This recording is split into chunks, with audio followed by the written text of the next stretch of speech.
Welcome to episode 9 of the Backseat Fighter. I, Charlie Binns, I'm your host, and today I hang my head in shame.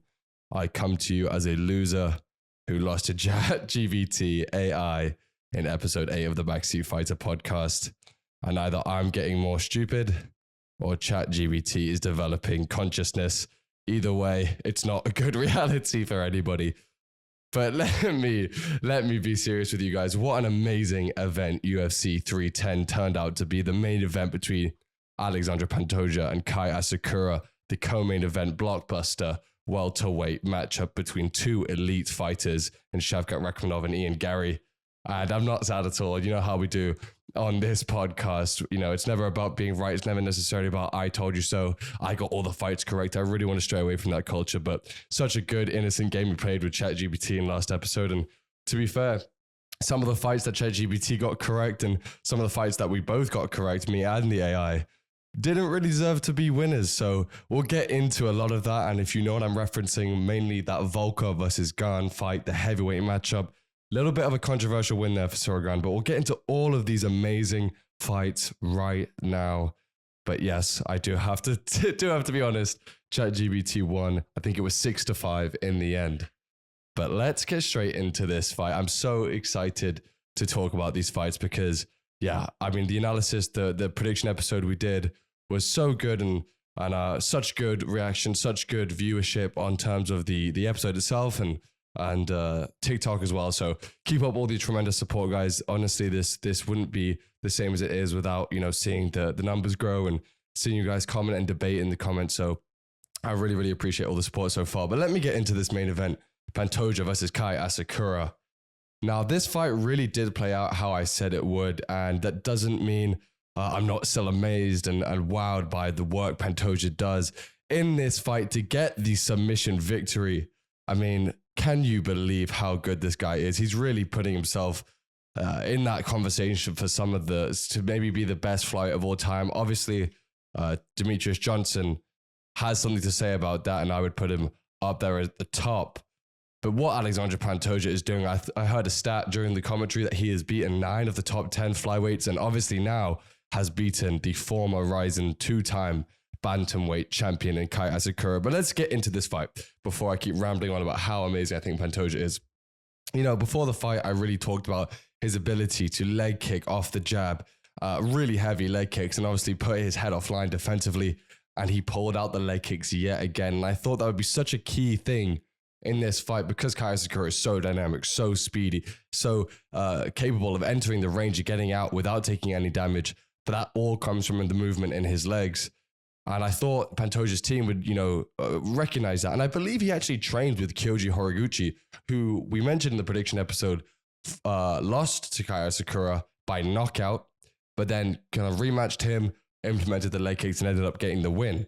So they probably had this idea already in training camp that they were going to attack the lead leg, slow down his movement, and more than anything, either be all the way out or all the way in. So either stay on the end of the strikes, get out of the way of those really long, you know, strikes, powerful knockout power shots like Kai Asakura has, or chop his legs out and then enter the range and grapple. And obviously, you see when he's in the clinch, Pantoja is just an absolute menace. Throws knees. If he wants to stay in the clinch or hold you, get his arms together, make sure he's tied you up, throw the knees to the belly, and even on exit, like we spoke about, keeping himself safe. But when we're talking about Pantoja, we're obviously talking about what I believe is one of the most well-rounded, probably the second most well-rounded fighter in the UFC, just in terms of the IQ and how to bring it all together with the strikes, with the grappling, with the clinch. The ability to mix it all together, and for me, is only second to John Jones. And when he gets to the ground, I mean, I wrote down on my notes here, generational. I really believe he's generational on the ground in terms of his offensive grappling. And his ability in that finishing sequence to hop onto the back of Asakura as he's trying to roll out and change position, hops on the back, gets the hooks in, gets the body triangle locked up, and after that, you just knew it was over. I think Joe Rogan kind of implied it was over. The people I was watching with, I told them it was over, because when Pantoja gets on your back like that, especially kind of early in the fight when he's got a lot of energy, it was round 2, so, you know, cinches up the rear naked choke, and I believe that's his 9th rear naked choke win, but I could be mistaken with that. I think maybe that was Chiesa. I'm getting a little bit confused, but regardless, another submission victory, another title defense for Alexandre Pantoja. And I just believe at the end of the day, when you've got a guy who is as well-rounded with a high IQ as Pantoja, Asakura just had too many holes. Now, that doesn't mean I believe that Asakura doesn't have a future in the UFC. But when I was analyzing his fights, I think I watched 3 or 4 of his Ryzen fights before coming into this big main event debut, championship fight debut for him. You know, he's not that responsible defensively. He does present some weaknesses and is susceptible to leg kicks, and obviously does not do so well in the clinch and on the ground. So, you know, he's a really big star. He's got the aura. I believe he's got the image. He's actually even got kind of that personality of being a huge star in the UFC, and obviously that knockout power. So if he can produce some highlights, I would not be surprised if he finds himself back in the title picture. And there's a lot of good fights for flyweight, in flyweight for Kai Asakura.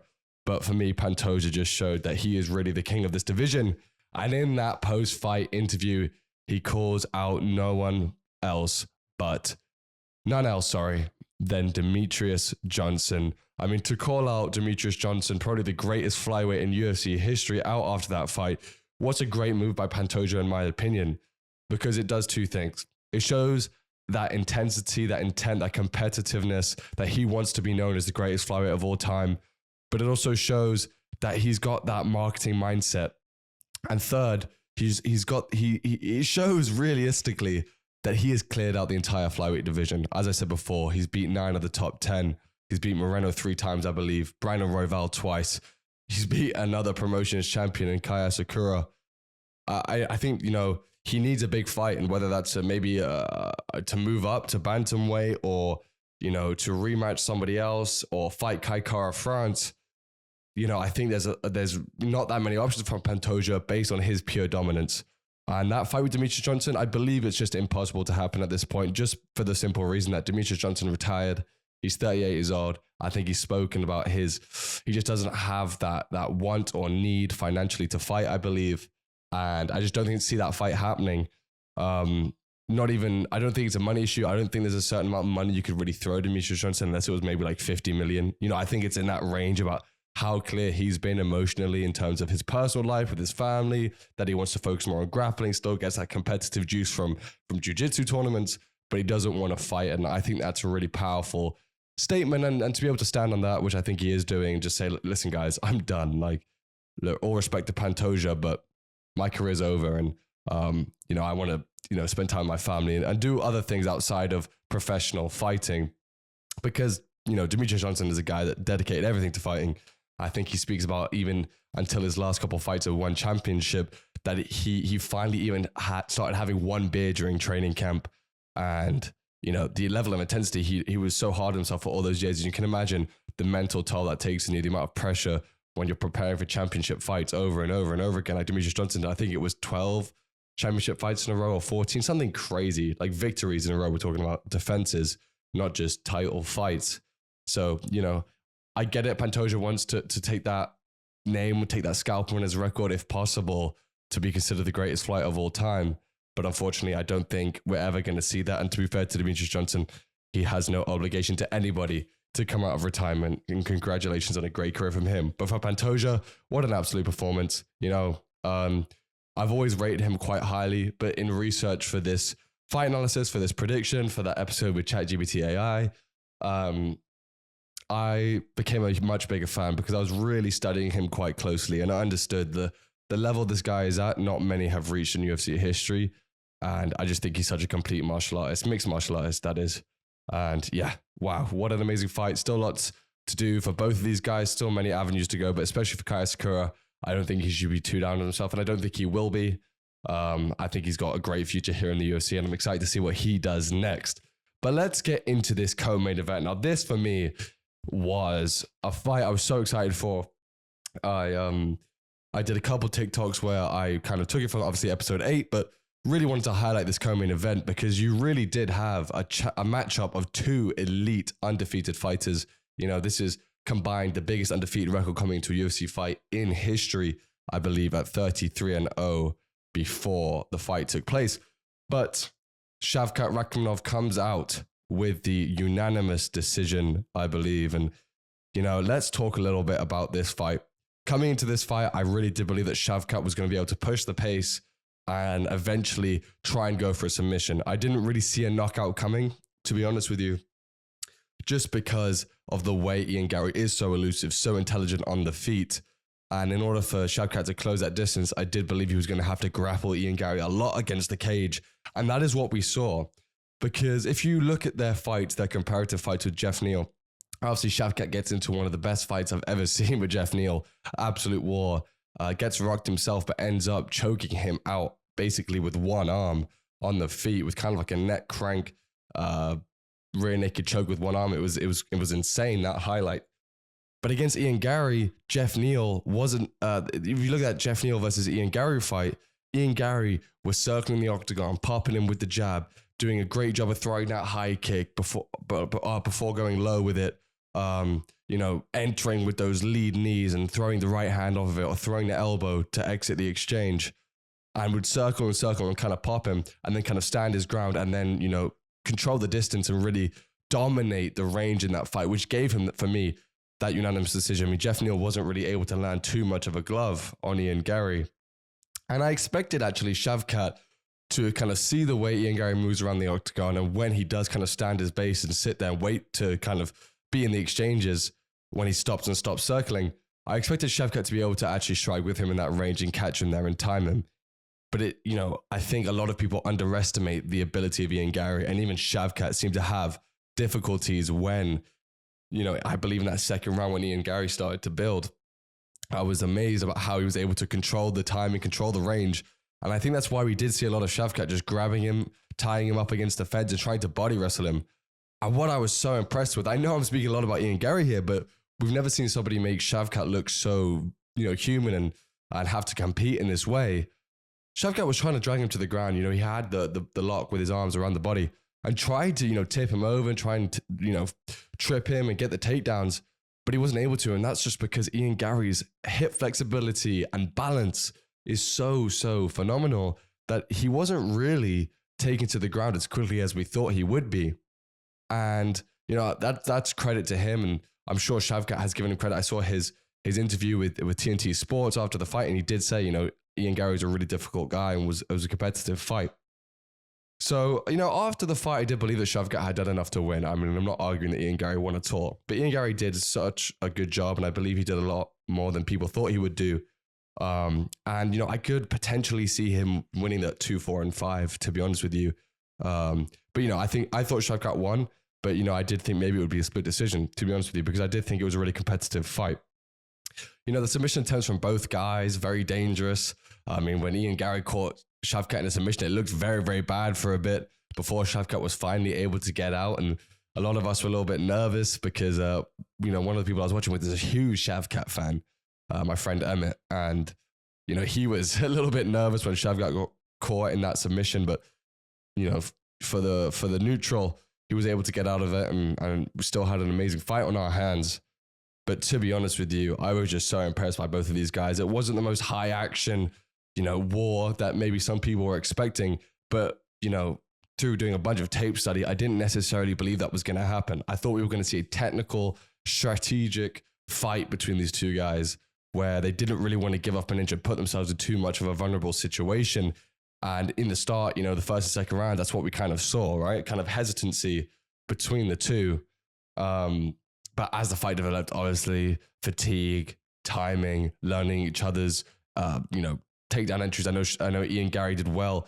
He got caught with a takedown, fully taken down, put on his back. And the second time Shavkat tried to use that entry, Ian Gary did a great job of reversing it and kind of getting on top himself. But for me, Shavkat just showed again why he's so elite, and he showed his ability to kind of intelligently fight. I mentioned in the predictions that he has such a high fight IQ that for me, he demonstrated most recently in that Wonderboy fight with that submission, the way he was able to grab that wrist to make sure Wonderboy wasn't able to post and kind of reject or stop the takedown. In this fight, I think the IQ was the fact that, as I said, Ian Gary is going to circle out, and then when he stands still, that's when you got to try and close him down. And I think, after that second round where Ian Gary started having success on the feet, Shavkat realized, like, I'm not going to be able to necessarily just pick this guy off if I stand in front of him because he is so good and so accurate. I'm just going to have to tie him up and make this a dirty fight, which I think he was able to do. I think that's what gave him the win. And at the end of the day, you know, I don't think this really takes away from Ian Gary as a loss, even though he's not undefeated anymore. I think we're going to see this fight again. I think Shavkat knows that. I think Ian Gary knows that. And now what we do have is the confirmed Shavkat Rakhmonov versus Belal Muhammad for the title next. Wow, that's going to be a crazy fight because, you know, Shavkat did look a little bit more human this time than we've ever seen him before in terms of the competitiveness of the fight. We've seen Shavkat in, you know, vulnerable situations before the UFC, obviously against Jeff Neal in the UFC. But, you know, Belal's pace is ridiculous. His ability to keep pressure on you, just chain wrestle you. And I think Belal Muhammad's stand-up is so underrated. He's got a great jab, in my opinion, great timing on the stand-up at the moment. And he's really developed that recently. I've always been a big fan of Belal Muhammad, to be honest with you. You can ask everybody I watch UFC with. But I really do believe that's a competitive fight, and I don't know how that's going to come out yet. I've got to think about it. I'm not going to make an early prediction right now.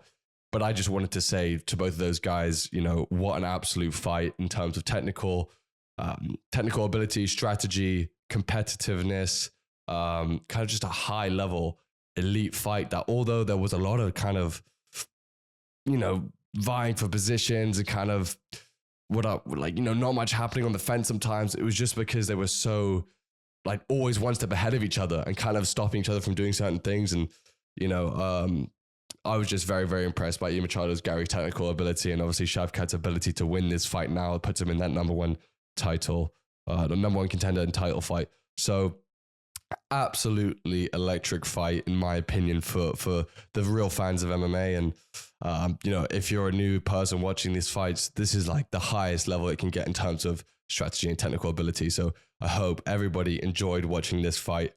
But next fight on the card was Ciryl Gane versus Volkov. Now, I predicted Ciryl Gane to win this fight. I also believe ChatGPT predicted this fight to be Ciryl Gane's night and victory.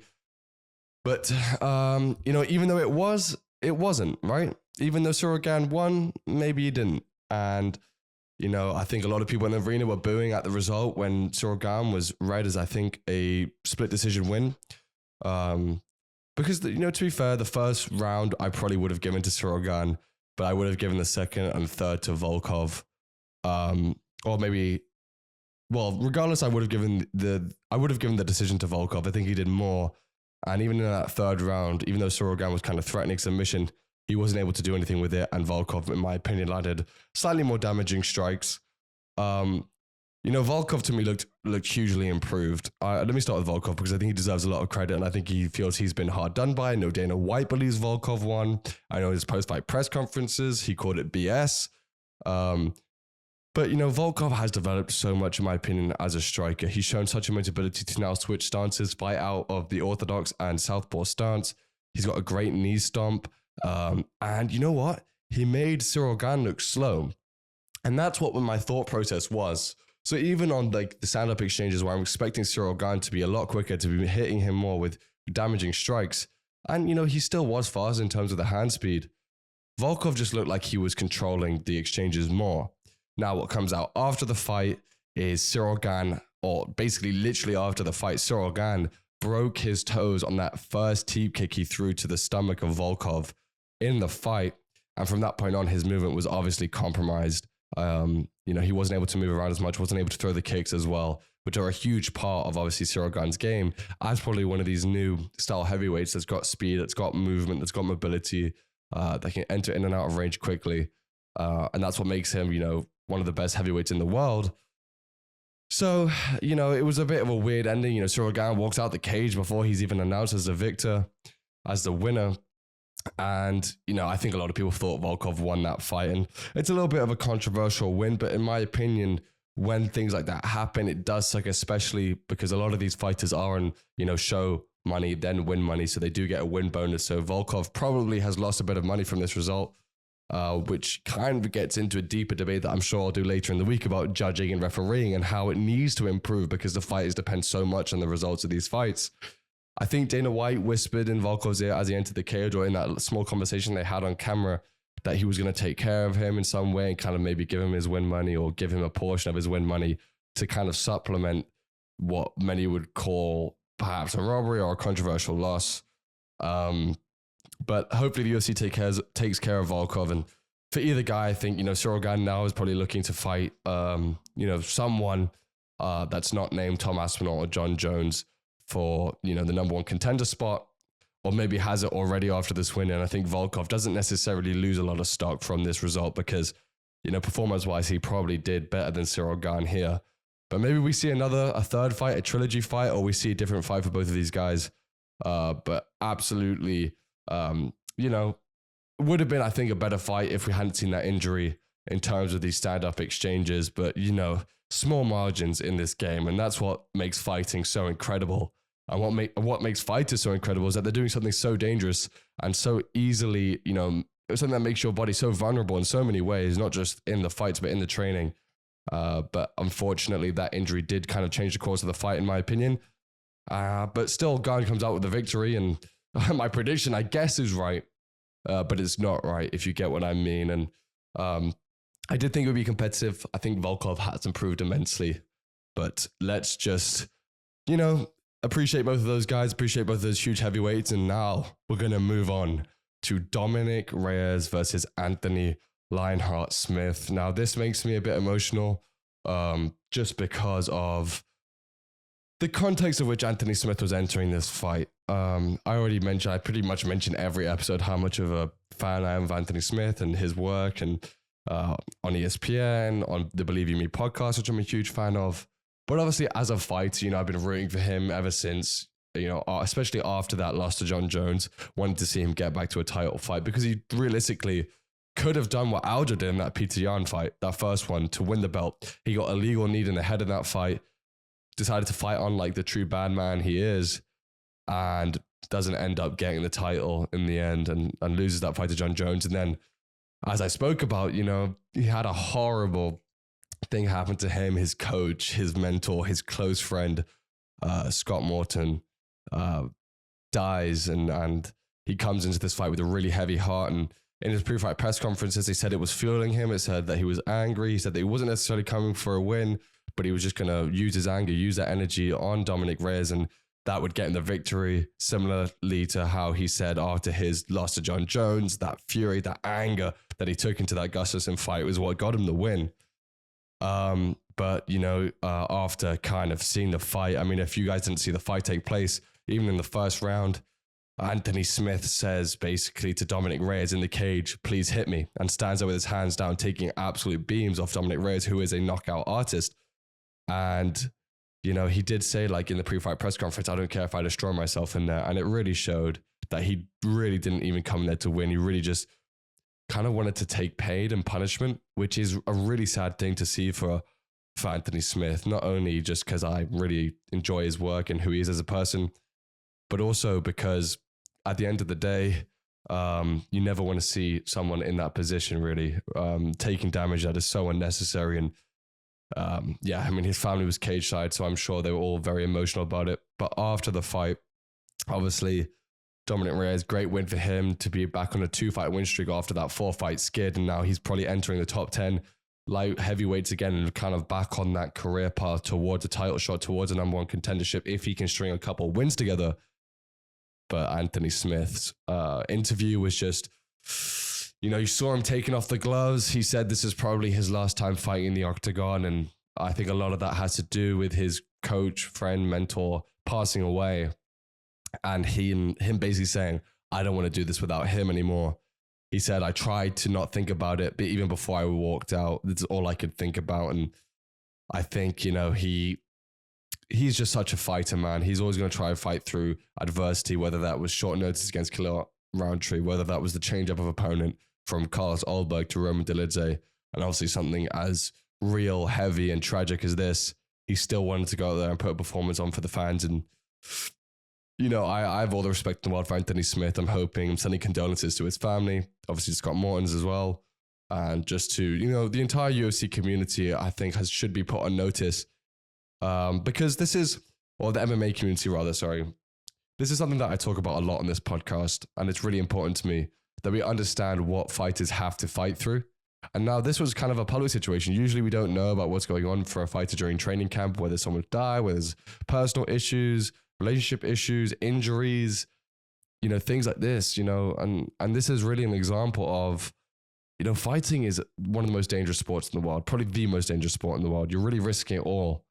And to have to carry the burden of such a loss, personal, real life loss, not a loss on your record, a real life loss into the octagon, I can imagine is so hard to fight through. And all respect to Anthony Smith for going out there. And congratulations, if this is the last time, on an amazing career. He's got such a good future in podcasting, in media, on TV with ESPN, that I really don't believe he even needs fighting anymore. He's beaten some of the best. He's been almost to the top of the mountain as a light heavyweight. And I don't think he has anything else to prove at this point in his career. So if this is the end, what an amazing career. And, I was just so happy that I got to really become a fan of Anthony Smith before he hung up the gloves. But yeah, it did make me emotional. People with me knew that. And I'm just hoping all the best for him and his family heading forward.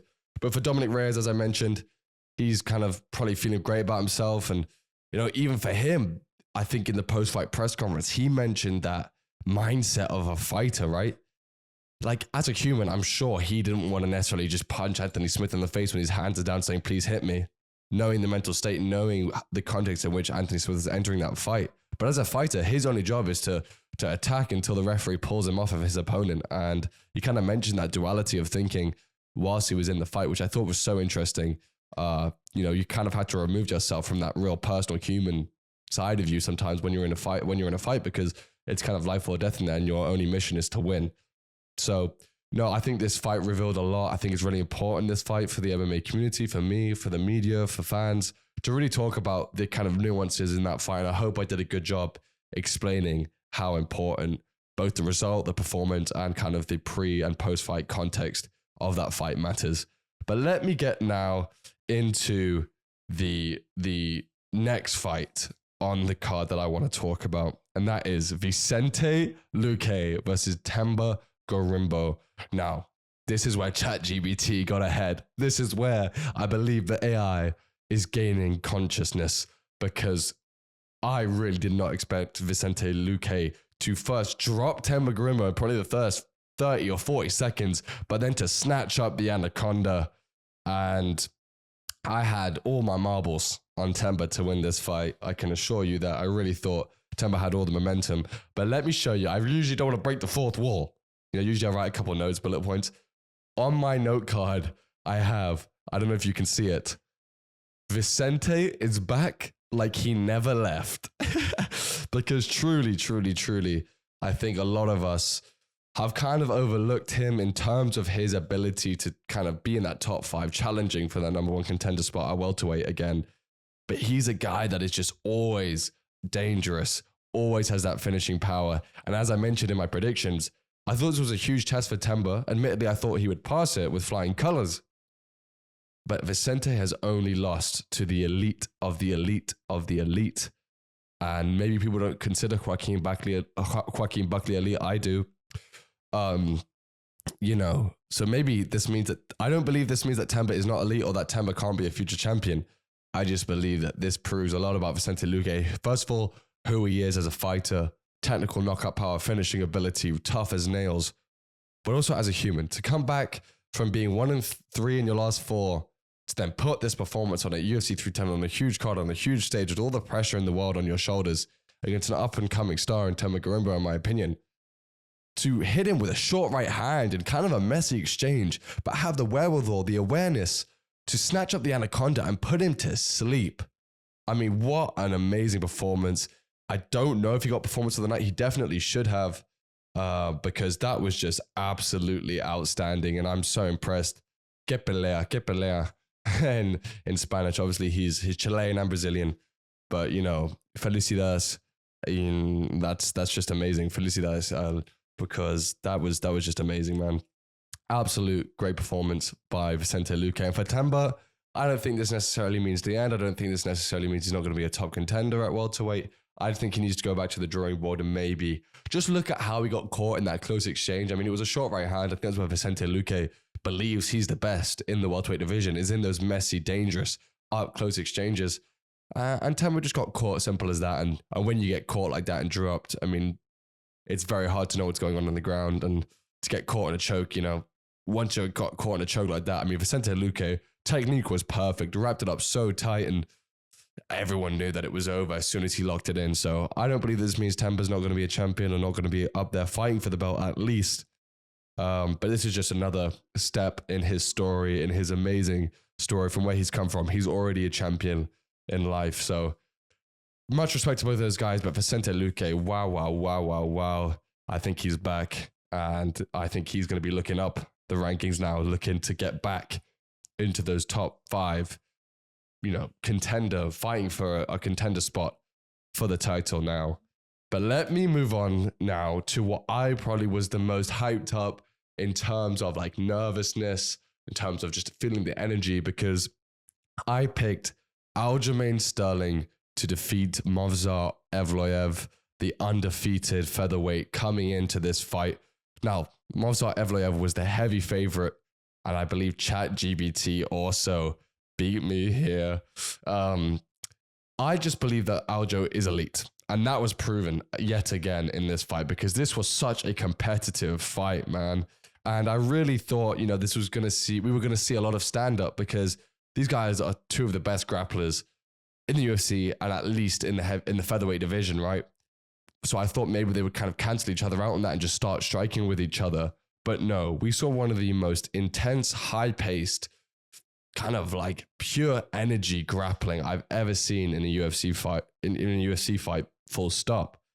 I thought that Aljo won the first round, and I was very, very impressed with his ability to kind of ragdoll Movsar Evloev to the feet. He did a couple slams, did a couple, great takedowns, and showed a great ability to reverse positions as well. So I gave Aljo the first round, and then I think Movsar won the second. And that third round, I mean, Aljo did so good to get Movsar to the cage in that position, hold him there. And then Movsar, I think with about 2 minutes and a half left, able to reverse the position, hold Aljo down, land some strikes that I guess win that damage criteria for the judges. If people don't know, damage is the number 1 criteria for winning a round for the judges. And I think Movsar was able to deal more damage in that last round. And, I thought Aljo maybe still could have got the decision before the judges said anything. But yes, I believe Movsar probably was the rightful winner. But for me, there was a couple things that I wrote down about this fight. First of all, this strength, the pure strength on display. I mean, obviously Movsar looks like a bodybuilder, and Aljo is always one of the most shredded guys in there, especially when he was at bantamweight. Now he's moving up to featherweight. He's got a little bit more size on him. Looks a little bit less lean, just in terms of in a healthy way, actually. But yeah, immense strength to kind of reverse positions, kind of hold each other, move each other around the octagon, especially when these guys are two elite grapplers like that. I thought, there was grappling excellence, but more than anything these guys were so competitive in there. They were so reluctant to give up positions, to be on their backs, to give up any sort of control time to the other person. And they were able to reverse positions against both of them that I think are two of the most elite grapplers. So they must have so much respect for each other now, thinking, oh, wow, this guy was actually able to take me down, was actually able to reverse positions on me. And I'm sure that maybe we might see this fight again at some point.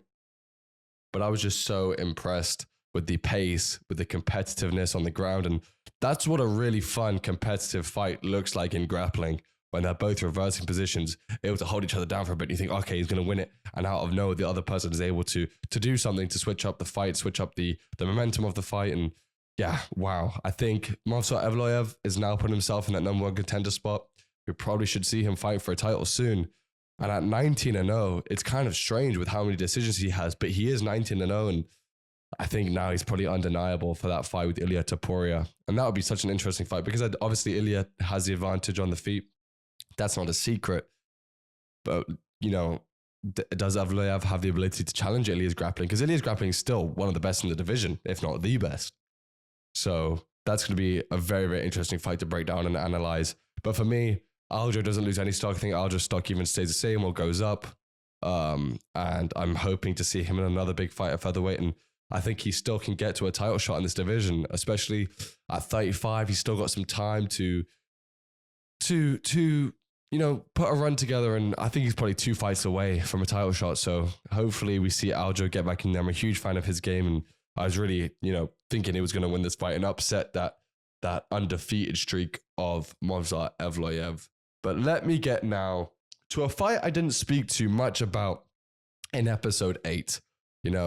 I sometimes with these long prediction episodes, I can't speak about every fight the same. But, I do like to speak about the opening cards, and I do want to give these athletes all the time that they deserve. So sometimes I feel a bit guilty about not speaking about fight fully at the time. But this Randy Brown versus Bryan Battle fight. So for context, Bryan Battle missed weight by 4 pounds. He came in at, I believe, 175, which is 4 pounds over the 171 pound limit for the welterweight division. And Randy Brown made weight. So for me, coming into this fight, I had predicted Bryan Battle to win, and ChatGPT actually predicted Randy Brown. So as the fight's playing out, obviously, we saw a fight that was very similar in terms of intent, in my opinion, as Mario Bautista versus Jose Aldo. I thought Bryan Battle really was just looking to clinch on the fence, and I don't believe he did that much with it. No, I believe he won 1 of the rounds, and I thought Randy Brown did enough to win 2 of the rounds. And that's because although Bryan Battle did have a lot of control time, was able to land some short shots in the clinch on the fence, I believe that Randy Brown kind of landed the more damaging shots, and when he did strike, and he had great, in my opinion, Randy Brown shots, his hooks to the body. He was just absolutely ripping the body of Bryan Battle. I definitely believe that Randy Brown was kind of edging the decision. But in the end, obviously the judges say Bryan Battle wins. And for me, this brings up a really, really important issue in fighting about weight, about making weight. Now, most of the time I'm going to be on the fighter's side, and in a way I still am. The fact that fighters even have to make weight, the fact that weight cutting is a thing in the UFC shouldn't be there. But there isn't an obvious solution to stopping weight cutting, because if, you have guys fighting unless you make guys fight at their walk around weight, it's never really gonna happen. It's never really gonna be a fair or healthy way for fighters to make weight. So I understand the sympathy that people have for Bryan Battle not able to make weight. But when Randy Brown has had to cut those extra pounds, to go through that extra pain, the extra suffering to get those last bits of weight off, to make weight, to make the welterweight limit on the scales on time, I do believe that there needs to be some sort of a bigger punishment. Now, I really don't want fighters to lose money. I mean, I don't believe they get paid enough as it is. Some fighters aren't even making enough to quit their other job. So I don't necessarily think that, Randy Brown should get even 50% or more of a percentage than he already does of Bryan Battle's purse for Bryan Battle missing weight. But there has to be something that makes fighters not miss weight, especially by 4 pounds. That is a lot. And for me, I think Bryan Battle even mentioned it in the post-fight interview with Joe Rogan that he has to tweak some things in his training camp and his personal life. And that just points to a lack of discipline in a certain way. But I don't want to go too hard on Bryan Battle just for the fact that I'm not a fighter, right? I'm a backseat fighter. The name of this podcast embraces the idea that I'm on the outside looking in. So I don't know the experience of being a fighter. I don't know what Bryan Battle went through during his training camps. But the reason I'm a bit more impassioned or a bit more the reason I'm emphasizing this weight cut, this weight disparity here, is because I truly believe that if Bryan Battle had to cut those extra pounds, that Randy Brown probably would have won this fight a little bit easier. I think the fact that he didn't have to cut those extra 3 or extra 4 pounds gave him the advantage in this fight. And, for Randy Brown, I think that's really unfortunate. I think it's unfair, even though he gets a percentage of Bryan Battle's purse. But I was upset for Randy Brown because I still think he deserved to win anyway, in my opinion, because I don't believe that we should be rewarding people. So let me get into another discussion about this fight, right? Because I think something needs to be changed with the judging in this sense. I understand the point of view that if somebody's holding you off the fence, it's your job to get off the fence, right? And I think a lot of people had that criticism with the Mario Batista-Jose Aldo fight.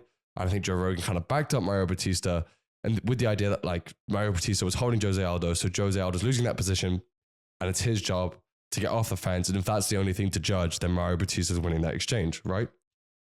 I kind of think it should be a little bit different in terms of the idea or in terms of the interpretation of this Randy Brown versus Brian Battle fight. Because for me, Brian Battle was going for the takedowns in Randy Brown. And once he realized he wasn't able to take Randy Brown, he kind of resorted to holding Randy on the fence.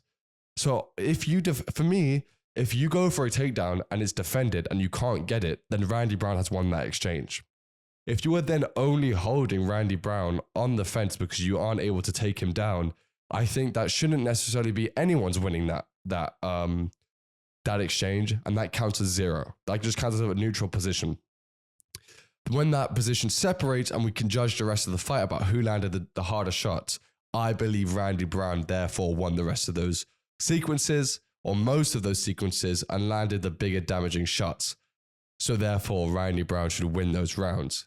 But I think, this idea of damage being the number one criteria is kind of still a subjective thing, because we're seeing some fights where control time is still being judged as the biggest, most important criteria, and some fights where, damage is being considered more, is carrying more weight in terms of the judges' interpretations and decisions. So, to be honest with you, at the end of the day, I thought Randy Brown should have won that. I mean, I get my prediction right here, but it's similar to the Cyril Gane one, where did I really, and that's why predicting fights in a way is kind of a silly thing to do. But I just want to mention again, before I move fully on from anything, is that Bryce Mitchell versus Kron Gracie fight. Now, this is a fight that, really didn't have any business in terms of removing Aljamain and Movsar off the main card, of being on the main card. It really didn't deserve to be on the main card in terms of sacrificing what I would consider that a huge featherweight fight and a great fight. But it kind of redeemed itself, because for me, Bryce Mitchell is an absolute star. I love his interviews. I think he's hilarious. He's genuinely himself. And although he might say some outlandish things to some people, he's entertaining and he's a great, great fighter. You have to remember this guy was 14-0 before he fought Ilia Topuria and Josh Emmett. The champion and one of the most dangerous guys and one of the most powerful knockout artists in the UFC. And, Kron Gracie, I think he was coming off two loss skid. He looked much better in this fight. The Gracies, or at least Kron Gracie, is always looking to pull guard, right? And for a while there, he wasn't doing too much off of his back, wasn't threatening any submissions. But then he does go for an armbar that, to be fair, almost got Bryce Mitchell. For a bit there, I think everybody was a bit worried that Bryce Mitchell's arm was actually going to break. I think Bryce Mitchell himself mentioned that in the post-fight interview. But for Bryce Mitchell to then obviously get out of that armbar, and then in the very next round, when Kron Gracie tries to pull guard again, he kind of picks him up, gets his forearm on his neck, and just slams him down to the mat, which I imagine already stunned Kron, and then delivers two deadly elbows to put him out cold. I mean, what a performance by Bryce Mitchell. He's back on the map. He's looking back up at that top five, I imagine, ready to put his name back in, that really elite level fighter list at featherweight. This was a guy who, against Ilia, was a guy that many people thought could challenge Ilia. But Ilia obviously proved he was levels above at that moment. But I'm sure Bryce Mitchell is looking to work towards a title and get back to the farm, get back to training, and get back to calling Elon Musk the Antichrist, or whatever he calls him, Satan. So absolutely tremendous fight, tremendous finish in the end. And props to Kron Gracie for getting in there, and, an amazing performance that justified its placement on the card in the end.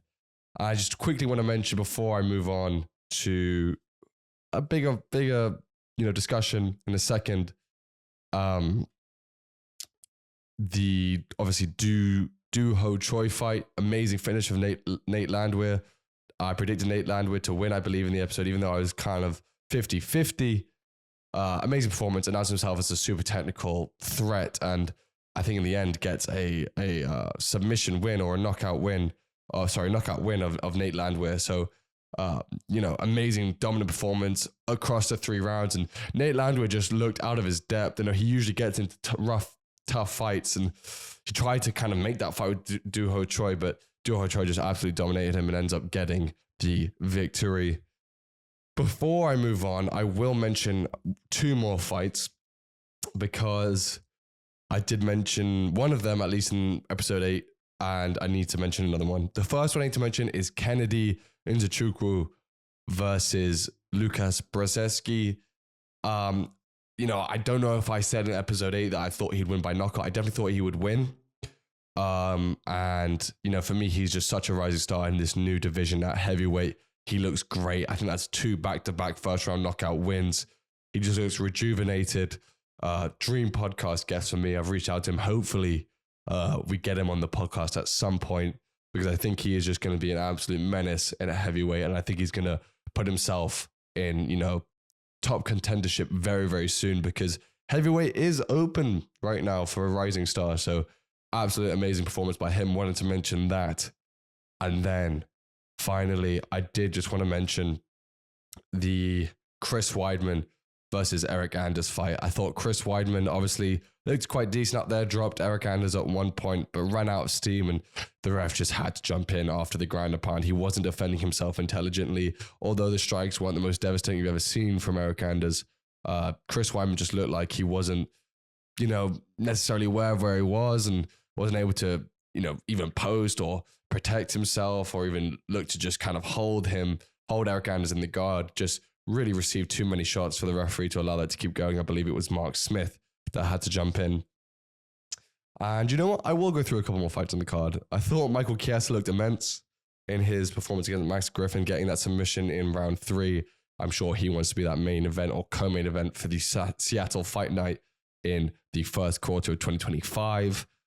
Chase Hooper, he looked like he has matured so well into a great, elite, efficient striker. Huge, obviously, names to get on his record in Clay Guida and Clay.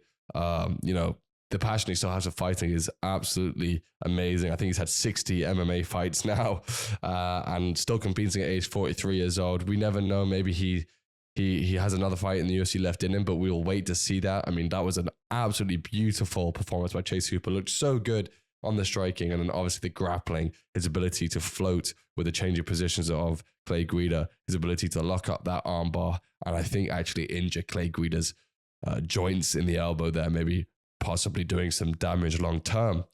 And I think I just want to mention quickly Joshua Van, another Dream Podcast guest for me. I thought he put on an absolute clinic against Cody Durden. Cody Durden is a very, very good fighter in the UFC. Tough test for Joshua Van as at 23, but his ability to absolutely piece him up with a beautiful jab, his timing. If you look at Cody Durden's face by the end of that fight, absolutely wonderful performance by Joshua Van, who, is absolutely elite on the feet, in my opinion, and is proving himself as one of the best at flyweight, a super, super interesting rising contender. I hope to have him on the podcast at some point very, very soon.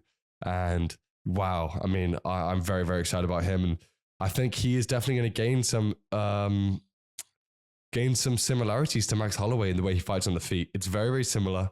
Head position, the way he uses his jab. If you haven't noticed, you'll notice now when I've said it. Like he reminds me of Max Holloway, but at flyweight. And overall, just an amazing card. I think I went through every fight just now.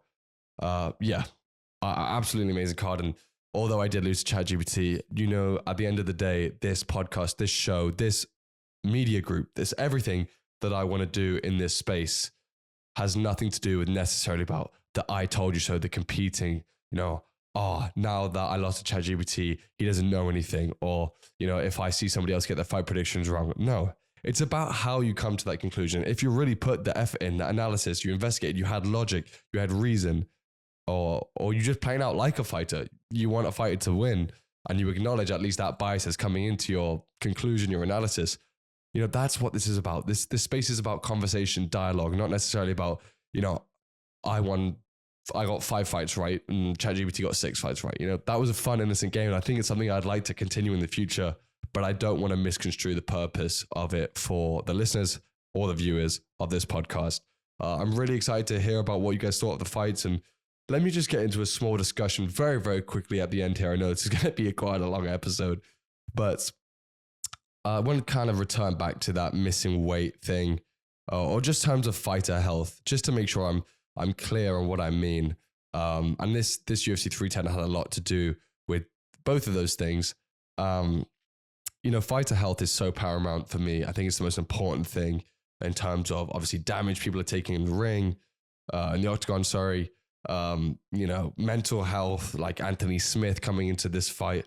And of course, if you're struggling to make weight, is it because you were just drinking and going out during training camp, or is there underlying issues going on? So we do have to be careful when we're talking about these things, especially as outsiders, especially when you don't have the inside information, especially if I haven't reached out to Brian Battle and asked him, like gotten confirmation from him that something was going wrong. Because you see cases like Khamzat Chimaev, probably the best middleweight in the world, or number one contender at middleweight after this big fight that's just been announced at DDP versus Sean Strickland number 2. He's gone through so much. He had half of his thyroid removed. He's had flus. He's had violent illness that's kept him out of fights. And, a lot of people didn't understand what was going on underneath. And plus he had family problems. Plus his son was having a transplant for a kidney or surgery on his kidney or something.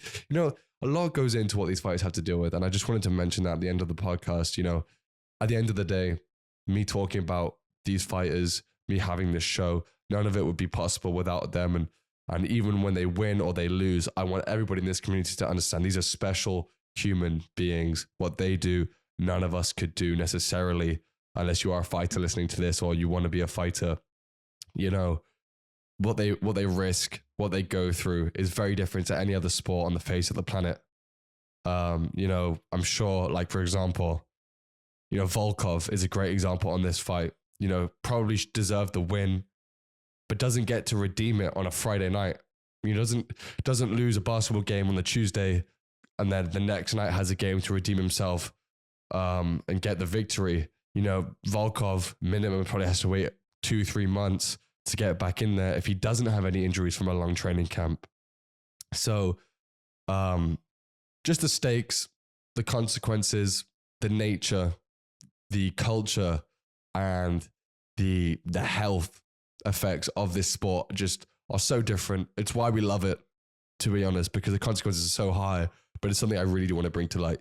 But that's going to do it for me for episode 9 of the Backseat Fighter podcast. Thank you guys so much for listening. Thank you for all the support so far. Subscribe down below to become part of this family that we're building here. Leave a comment about what you thought about Brian Battle missing weight, about Shavkat's performance, about Pantoja's dominant win in the main event, and anything else that you want me to speak about or want people to start speaking about.